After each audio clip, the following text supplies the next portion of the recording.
Hi everyone.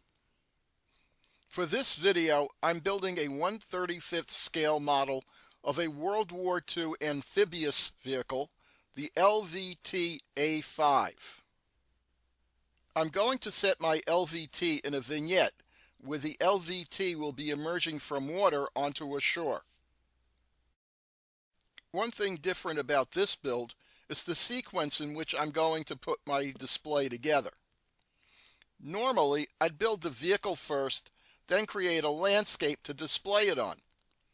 In this case, I'm going to build my water scene backdrop first. Here are the basic parts I'm using to create my water scene. I cut an 040 thick piece of sheet styrene to use as a base, plus 4 pieces of Plastruct L-beam to form a frame that will hold the scene's water.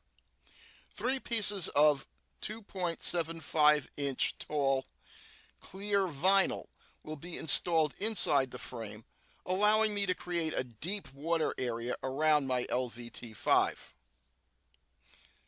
Now, just hang on while I assemble the scene's base.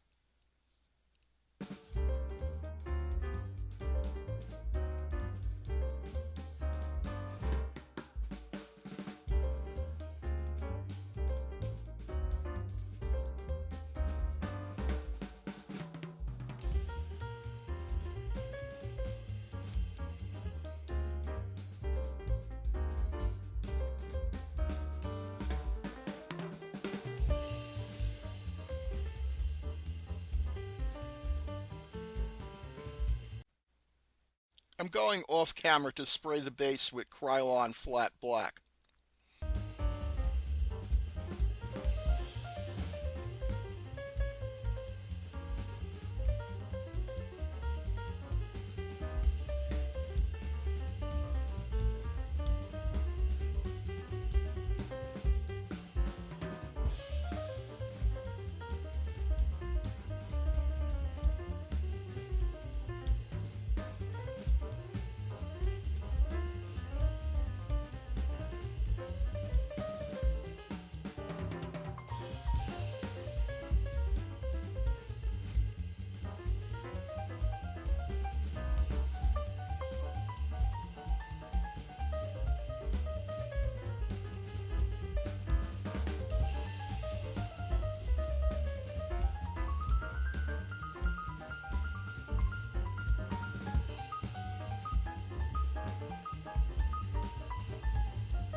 Other than the water around the LVT, I need a beach or a shoreline area to complete my scene.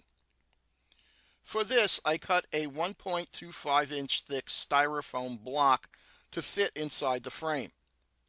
Then I used a fine razor saw to cut it down at an angle. This will create a slope for my LVT to ride up on as it comes out of the water. To seal the top surface of the styrofoam, I'm covering it with a product called foam clay. This is very soft and very easy to sculpt. It dries hard enough to cut and sand. Depending on how thick you mold this material, it will take from 24 to 48 hours to fully harden. My application will be very thin, so it should harden pretty fast.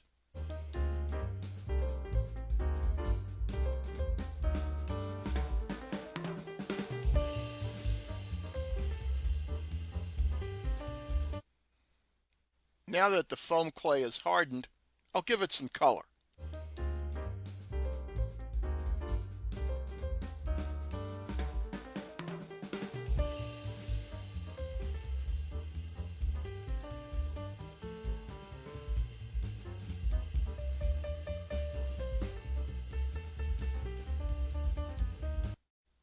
To complete the beach area, I'll cover the portion above the waterline with real sand.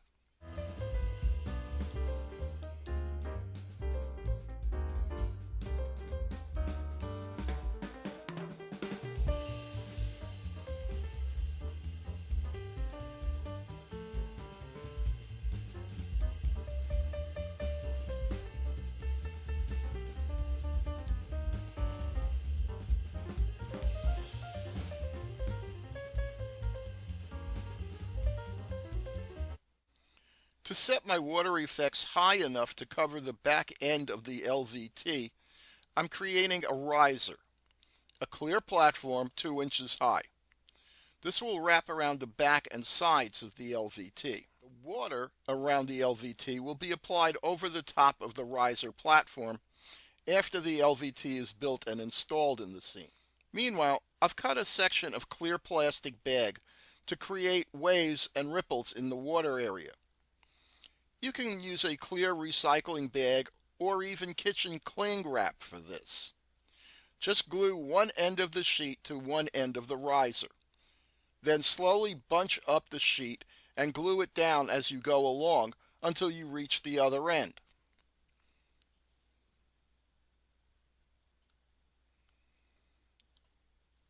This will create ripples and even small waves in the surface of your water.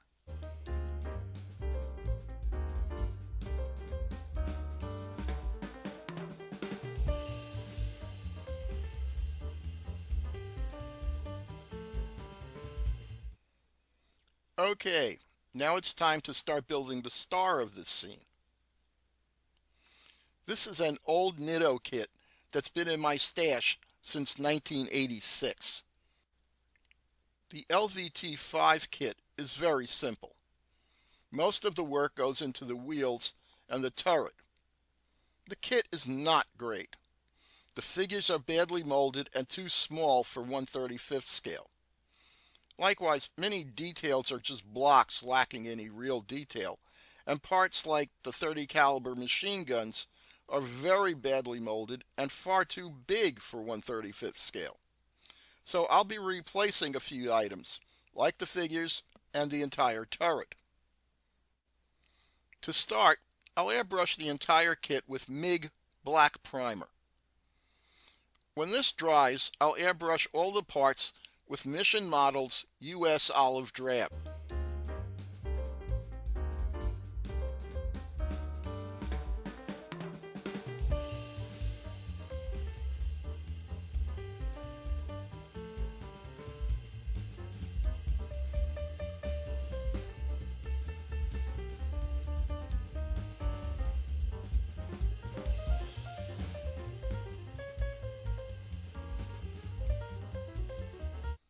The first step in the instructions is to build the drive sprockets, idlers, and road wheels.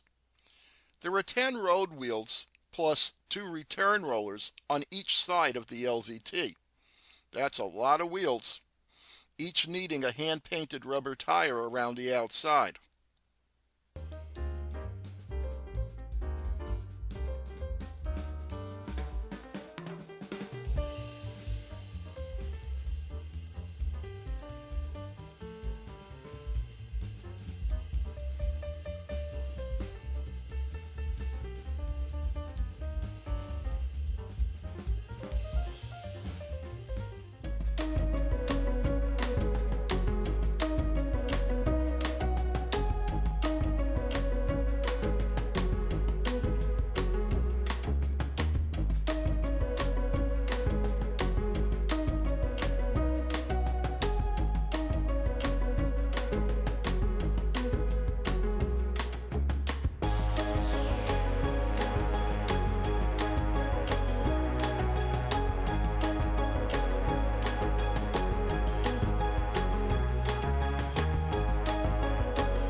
Step 2 installs the wheels and return rollers and sandwiches them between the LVT-5's hull and its outer walls.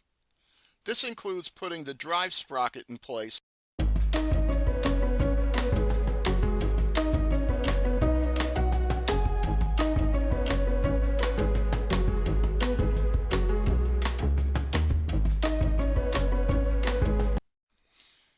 Step 3 simply puts the idler wheels in place.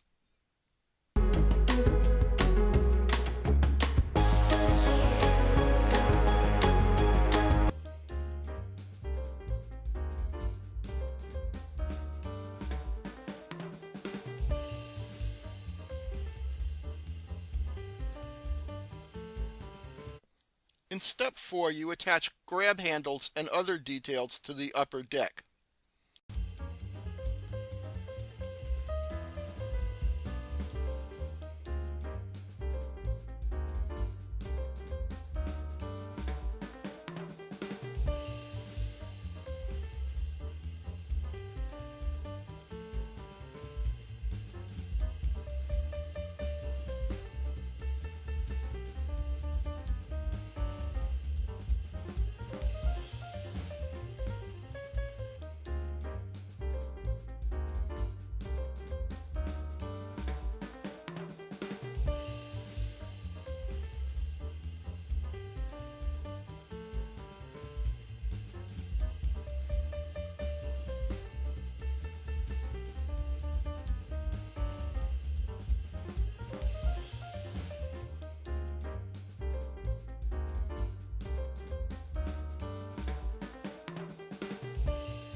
In step 5, the forward hatches on the upper hull and the 2 driver figures are put into place.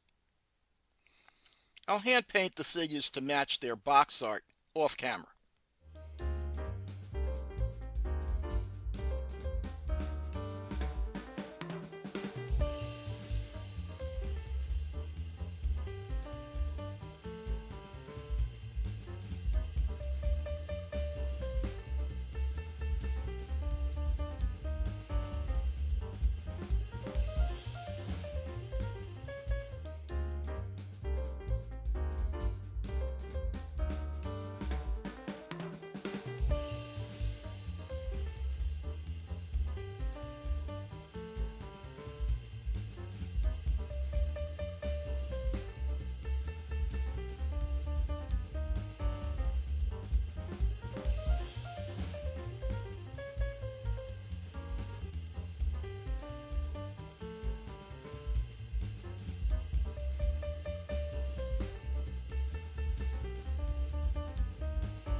Just 2 more steps to go.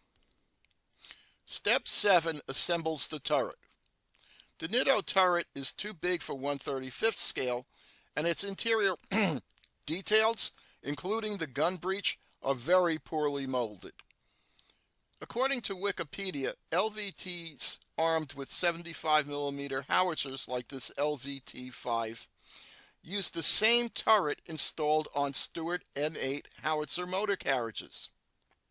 So, I'm doing a kit bash, using a Tamiya M8 HMC turret, plus the Nitto kit's turret basket, its machine gun shields, and oversized lifting lugs.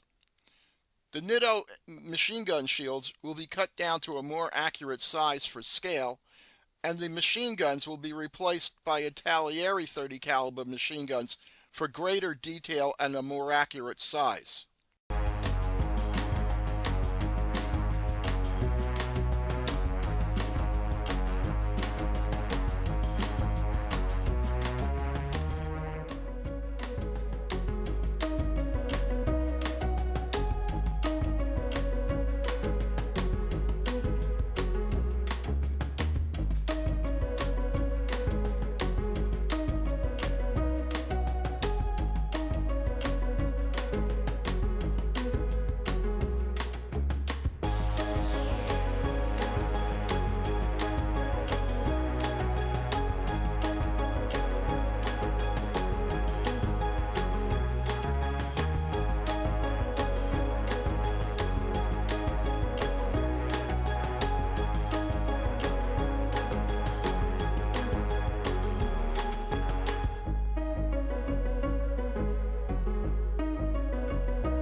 The last step simply installs the turret and attaches the rubber band tracks.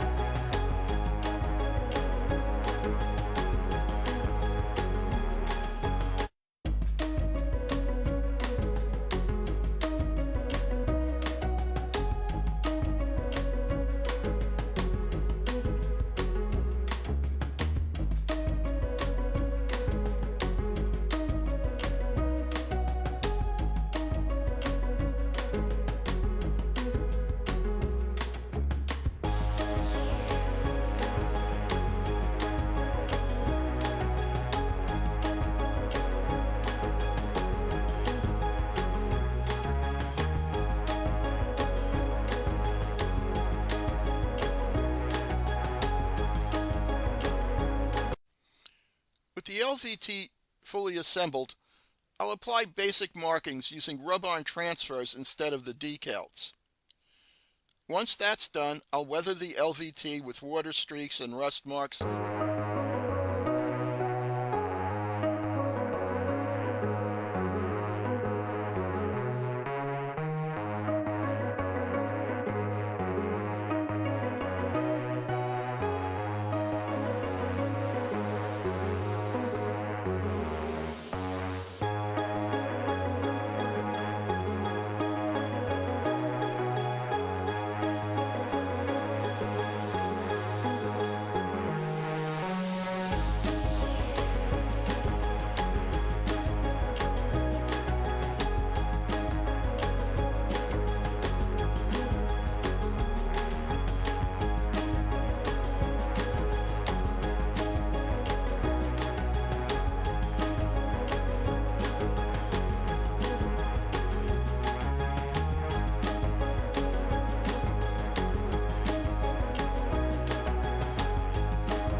Now it's time to add the water to the scene. To create the surface of the water in the scene, I'm using Woodland Scenic's Realistic Water formula. This is a water-soluble acrylic medium that dries clear. However, I want my water to have some color to it, so I'm tinting the acrylic medium with water-based acrylic paint. Any brand will do. For the offshore area, I'm using Tamiya XF8 Flat Blue as my tint. For the shallow onshore areas, I'm using Tamiya X23 Clear Blue. The tinting process is simple. Dilute the paint you want to use with some water, just enough to reduce it to a wash. Pour the paint into the realistic water solution and mix thoroughly. Now pour the tinted water solution over the desired area. It should be no more than 1/8 of an inch thick. If you want or need a thicker application, allow the solution to dry for 24 hours before applying a second layer. To complete the water effect, a few dabs of thinned white paint will create a bit of surf and wake in the water around the LVT.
I hope you enjoyed this little video and found the water effects information useful. If you did, give my video a thumbs up and subscribe to my channel if you haven't already. Thanks for watching.